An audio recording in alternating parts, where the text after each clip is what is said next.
as we speak about FCT Minister Nyesom Wike, the River State, and the people of River State, there's a new video of the minister visiting the home of Senator George Sekibo in Ogu Town, River State. It's been trending on social media this week because during this visit, which happened on Monday, Wike enthusiastically commends the senator who represents Rivers East on the sheer grandeur of this country house. Let's take a look.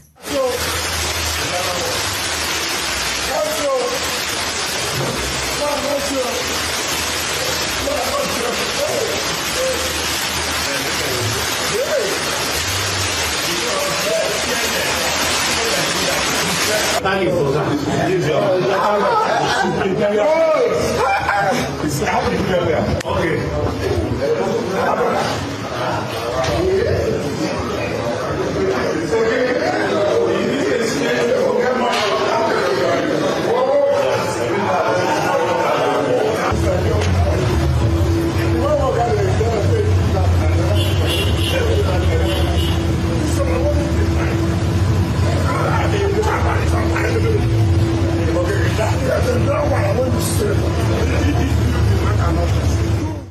Correct. And Rufai, I'll come to you on this because this video has sparked mixed reactions on social media. Of course, people are entitled to build and live in the homes that they want, but this is also a stark reminder of the gulf of wealth when it comes to wealth disparity in this country. Earlier this week, we were talking about how a court had ordered the forfeiture of 57 properties linked to the ex-Attorney General of the Federation, Abubakar Malami. But those images of that house, people have been talking about this house. In fact, the house that will make Wike say, "Look, I can't see you."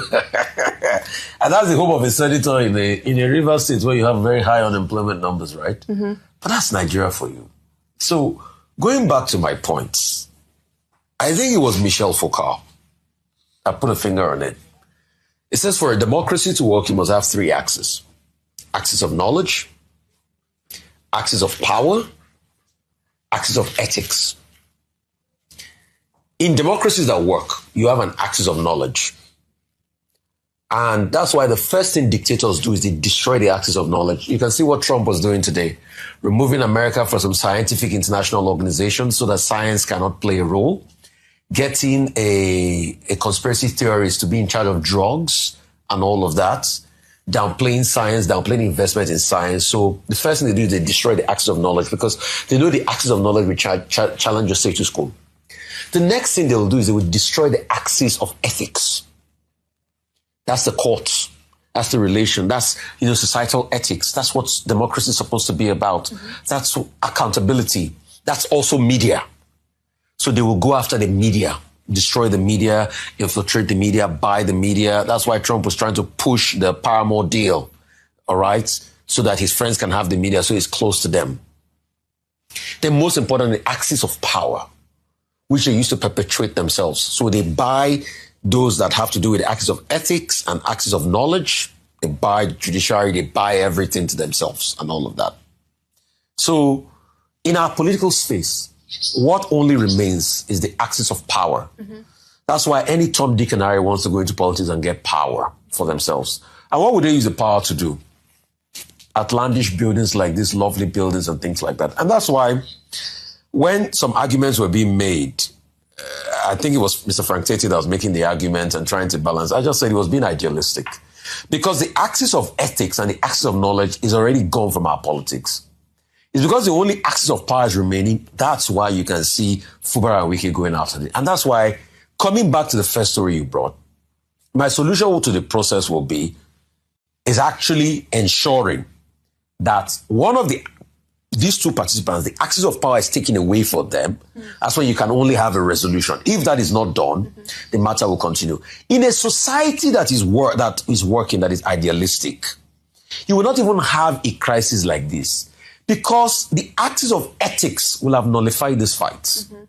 Because you have people that ethically stand, but that doesn't exist in Nigeria. And the axis of knowledge, you will even be so ashamed to be able to do this godfatherism fight. Mm-hmm. Because the axis of knowledge will have nullified, and that's where institutional memory will have told you that what you're doing is wrong. Right. So in a society where there's axis of power, you know what happens? Show of wealth by politicians while the people suffer. Mm-hmm. Inequality gap. Although I like to say inequality cautiously, because, you know, when you calculate the Gini coefficient of Nigeria, it's still it's not as bad as we think it is. And that's why I have a high population. I have a high population. I think that those are the things I have with Corredo Gini. So those are the factors. And it just shows that it's a country where the axis of power reigns supreme. So don't be surprised. Rivers has a high level of unemployment rate, but you can see what's happening there. Yes. Very, very quick comment. There's a story, a short story, a tough story. It's titled, How Much Land Does a Man Need? And that story, by way of summary, a Tolstoy, Russian writer, novelist, is simply that, look, human greed should have limits. The people are so greedy, they are perpetually consuming in a conspicuous manner. So I joined Wike in looking at Senator Thompson Sekibo's mansion, and I say, make una come see you, because the building is so conspicuous, you know. But human beings, you know, those who understand how these things work will say, no matter how extravagant you may be, you cannot sleep on 2 beds. Right. If you sleep on 2 beds, people will start wondering what is going on. You can't sleep in 2 houses. You cannot sleep in 2 rooms at the same time. Even if you say, oh, I'm the owner of this mansion, you keep going from one room to the other. In fact, your wife will start calling your family members. At the end of the day, if you die, it is 6 feet for everybody, no matter how extravagant you have been. So that's just the moral part of it. The second part of it is that, look, when you build all these big mansions, maintenance is always the problem. Many people who build big houses in the village, some of them are just building graveyards because they will never even have the time to go there. Right. Finally, as for this Senator Sekibo, I think questions should be asked. What is the business that he does? I don't think he will have that mansion just because he was Senator of the Federal Republic. Right. That would be a serious question. Number 2, how much tax has he paid? If you calculate it, is he paying tax? Because the whole idea of taxation now is to take from the rich and support the poor and make this country better for all of us. Yeah. How much has he given back to society in terms of philanthropy, which we say is very important? So these are some of the questions that should be asked. Otherwise, well, you know, there will be many Nigerians who will not be impressed and say, so what? So what? Absolutely. Are you going to sleep in 2 rooms or sleep on 2 beds at the same time? So those whose palm kernels have been clapped for them by benevolent gods should learn to be humble. That's Chino Achebe from Things Fall Apart. Very, very key questions.